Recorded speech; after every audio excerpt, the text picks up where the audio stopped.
Now we're going to explore specifically using music in your video. Now how I'm going to explain this is I'm going to break it down into two types of music. What I'm going to call production music, which covers all sorts of terms you might have heard like stock music, pre-cleared music, rights-free music, royalty-free music.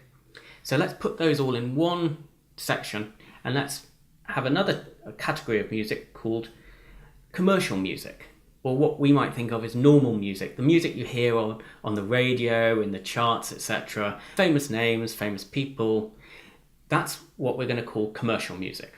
Using music in a video.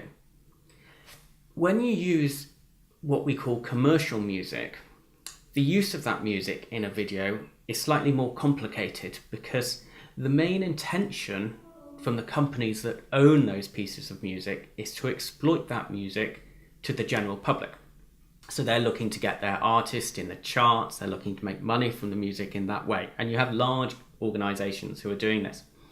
Now, trying to get permission to use that piece of music, say Adele's latest hits, in your video is going to be very difficult and can be extremely costly. The reason being is that those companies aren't necessarily set up to license that music to you, or the licensing that they grant to you can be quite restrictive and complicated.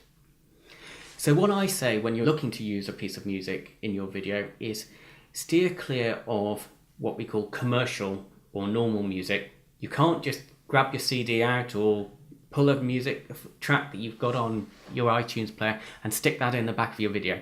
That's not going to work. You can get in trouble for that, and at the very least, if you put that video on YouTube, it could get pulled, or YouTube could force ads over your video and mean that you can't monetize the video yourself. Steer clear in general of commercial music and think about what we call production music, stock music, music libraries, music rights. That's the type of music and the area of music that is purpose-built for using in your video. So those are the sort of areas that you've got to look at when you're trying to find and select and source music for your videos.